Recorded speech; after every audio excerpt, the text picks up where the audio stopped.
Hello student, welcome to history inside. আমি তোমাদের Sovan sir. রেলের ফর্ম ফিল আপ অর্থাৎ rail group D RRB group ডির ফর্ম ফিল আপ কিন্তু চলছে। এবং সব থেকে বড় যেটা খুশির খবর, তোমাদের অনেকের জন্য ভালো হয়েছে, যেটা যে লাস্ট ডেট ছিল 22শে ফেব্রুয়ারি, অর্থাৎ কালকে, কিন্তু সেইটাকে আরআরবি এক্সটেন্ড করে আহ তোমার 1 মার্চ অব্দি করেছে। তা এখনো কিন্তু ফর্ম ফিল আপের হিউজ একটা টাইম আছে। এবং তোমরা নিশ্চয় জানো, এবার থেকে রেলের পরীক্ষা কিন্তু প্রতি বছর বছর হবে।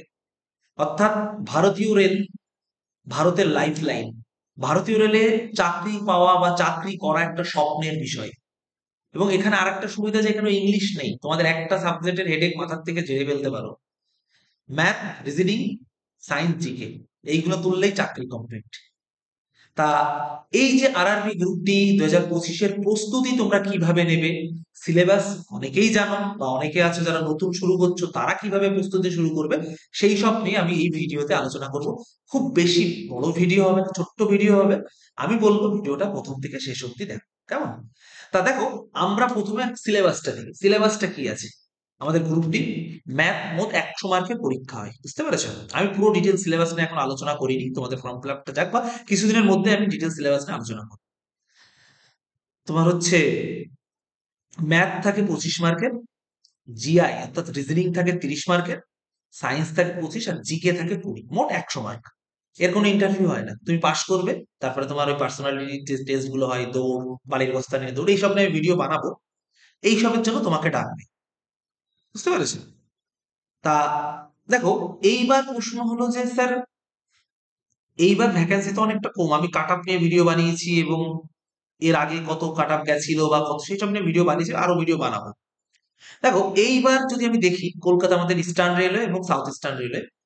ইস্টার্ন রেলওয়েতে ভ্যাকেন্সি আছে তোমার 1817টা, আর সাউথ ইস্টার্ন রেলওয়েতে ভ্যাকেন্সি আছে তোমার 1044টা। ভ্যাকেন্সি, যেটা সত্যি কথা, ভ্যাকেন্সি কিন্তু কম।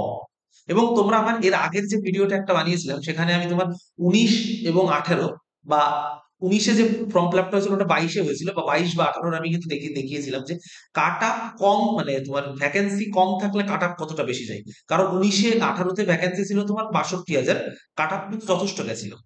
আবার সেই ক্ষেত্রে যদি তুমি 22 বা 19-এরটা দেখো, 1 লাখ প্লাস ভ্যাকেন্সি ছিল, কাট আপ কিন্তু যথেষ্ট কম গেছে। তো এইবার ভ্যাকেন্সি মাত্র 32,000, 32,000 প্লাস ভ্যাকেন্সি। কাট আপ কিন্তু ভাই বেশি যাবে, আমি ভয় দেখাচ্ছি না, আমি ভয় দেখাচ্ছি না। তা চলো দেখি।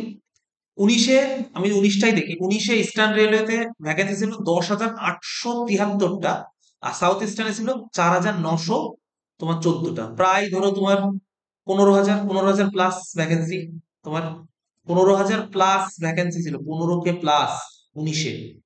আর 19 মানে 22, কারণ এই ফর্ম ফিল আপটা 19-এ হয়েছিল, পরীক্ষাটা হয়েছিল 22-এ।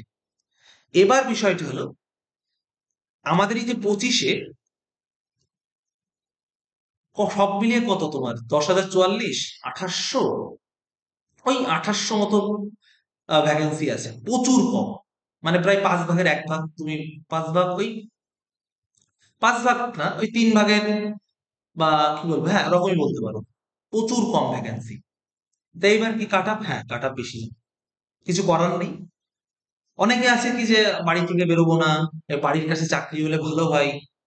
দেখো, এমন নয় যে এই কাট আপের লোকে চাকরি পাবে না।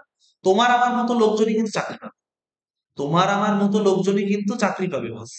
তাহলে তারা পড়ে পাবে, তাহলে তোমাকেও পড়তে হবে, তাহলে তুমি পড়লে চাকরি পাবে। তাই আমি বলবো যে কলকাতার মধ্যে থাকতে চাও, অর্থাৎ আমাদের ইস্টার্ন এবং সাউথ ইস্টার্ন রেলওয়ে করেছো বা করবে ভাবছো, তারা আজ থেকেই পড়াশোনা শুরু করো। আমি বারবার বলেছি, আবারও বলছি, আজ থেকে পড়াশোনা শুরু করো। ম্যাথ, তুমি যদি ধরো, তোমাকে 25-এর মধ্যে 20 প্লাস করার ক্ষমতা থাকবে। দেখো, ম্যাথ জিআই এসএসসি লেভেলেই আসে, যেটা সত্যি সত্যি। জিআই তুমি আছে কত, তোমাকে 23 থেকে 24, 23 থেকে 25-এর মধ্যে করার ইয়ে থাকতে হবে। আর সায়েন্স, দেখো, এই রেলে কিন্তু সায়েন্স শেখানো হয়। কেন, কেন বলছি? তুমি যদি 9-10 লেভেলের সায়েন্স পড়ো, বিশ্বাস করো ভাই, হবে না। বিশ্বাস করো, পাশ করতে পারবে না, কারণ রেলের সায়েন্স যেভাবে আসে, 9-10 লেভেলের সায়েন্স পড়লে তুমি পাশ করতে পারবে।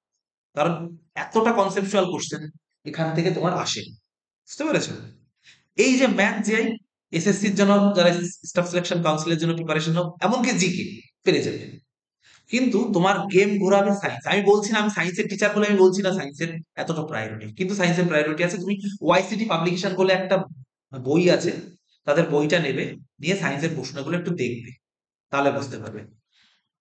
এনসিআরটি যদি পারো থ্রুলি পড়ো, এবং কনসেপ্ট ক্লিয়ার করো। এই সায়েন্সে কিন্তু তোমার কনসেপচুয়াল কোশ্চেন আসে, তুমি যে মুখস্থ করে গেলে বা এমসিকিউ প্র্যাকটিস সেইভাবে তুমি কোশ্চেন পাবে না।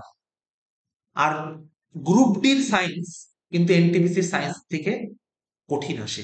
এবং ম্যাথও না, ম্যাথ তুমি 19-এ বা 18-তে যে ম্যাথ জিওমেট্রিক থেকে যে ম্যাথ গুলো দিয়েছে, এনটিপিসির ম্যাথ এর কাছে কিছু না। গ্রুপ ডিতে যেভাবে ম্যাথ দিয়েছে, এনটিপিসি এর থেকে আমি বলবো গ্রুপ ডিতে অনেকটা সোজা হয়।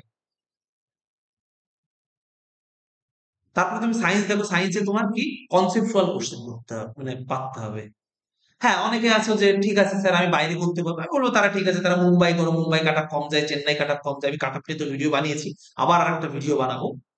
তা আমি বলবো কলকাতার সাউথ ইস্টার্ন এবং ইস্টার্ন রেলওয়েতে যারা করেছে কলকাতার আরবির, ভাই আজ থেকে পড়াশোনা শুরু করো। এবং যেখানেই পড়ো না কেন, তুমি স্ট্রিম সাইডে ভর্তি হও আমার জিকে ব্যাচে, আমি তো সব সাবজেক্ট পড়াই, আমি শুধু জিকে করাই। এবং তবে একটু গ্যারান্টি দিতে পারি, আমার ব্যাচে যারা জিকে পড়বে পড়বে, আমি তাদেরকে জিকে কমন দেওয়ার চেষ্টা করবো, এবং তারা কমন পাবে, এটুকু গ্যারান্টি তোমাদের দিতে।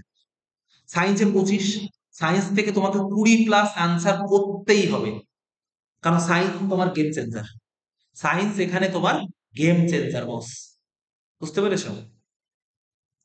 আর জিকে তে তোমার হচ্ছে কত, 15+ কারেন্ট অ্যাফেয়ার্সটা দিয়ে 15 করলে আমি বলবো তোমার কলকাতার আরবি তোমার হবে। অর্থাৎ ওই ধরো কত, 40, 65, ধরো তুমি যদি কত যদি তুমি হচ্ছে 80+ অ্যান্সার করে আসতে পারো, আশা করা যাচ্ছে কলকাতা তোমার হবে। 80+ আর কি, যদি তুমি অ্যান্সার করে আসতে পারো। সিলেবাস তো বললাম, এবার আমি ডিটেল সিলেবাস নিয়ে একটা ভিডিও বানাবো, বুক লিস্ট নিয়ে একটা ভিডিও বানাবো, আসবে আস্তে আস্তে আমার স্ট্রিম সাইট চ্যানেলে। ফলো করে রাখুন, যারা ভিডিওটা দেখছো এখনই চ্যানেলটা সাবস্ক্রাইব করো। তাহলে বন্ধুরা আবারও বলছি, এবার কিন্তু ভ্যাকেন্সি অনেকটা কম। যেখানে ইস্টার্ন রেলওয়েতে তোমার হচ্ছে 19-এ অর্থাৎ 22-এ পরীক্ষা যেটা হয়েছে, এটাই ভ্যাকেন্সি ছিল 10,873টা, আর এইবার ভ্যাকেন্সি কত তোমার, মাত্র 1,817টা। বুঝতে পারছো? 5 ভাগের 1 ভাগ, তারও কম, 5 ভাগের কম। তুমি 10,000-তে 5 ভাগ তো 2,000 সামথিং আসবে, 10,800-কে, তারও কম।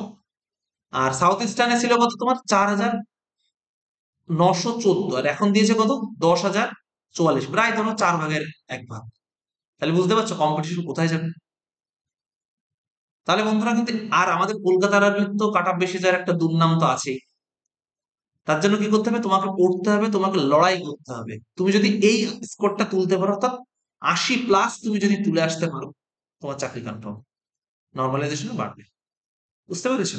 তা তোমরা আর কোন কোন বিষয়ের উপর ভিডিও পেতে চাও কমেন্টে জানাও, আমি সেই সব বিষয়ে ভিডিও জানিয়ে দেবো। আর তোমরা যদি আমাদের পেইড ব্যাচে অ্যাডমিশন নিতে চাও, আমি বলবো ডেমো ক্লাস দেখে অ্যাডমিশন নিও। 9476429107 এই নম্বরে হোয়াটসঅ্যাপ করো। রেলের জন্য স্পেশাল ভাবে সায়েন্সের একটা ব্যাচ তৈরি করা হয়েছে, যেটা ডিটেল সায়েন্স 150 ঘন্টা সায়েন্স করানো, রেল সহ যে কোনো পরীক্ষা হেল্প করবে। চাইলে তুমি এই ব্যাচে অ্যাডমিশন নিতে পারো, আমি ডেমো ক্লাস দেখো, যদি ভালো লাগে অ্যাডমিশন নিও, কেমন? তাহলে বন্ধুরা আজকে একদিন, আবার নতুন কোনো ভিডিও দেখা হবে, কালকে দেখা হচ্ছে। টাটা।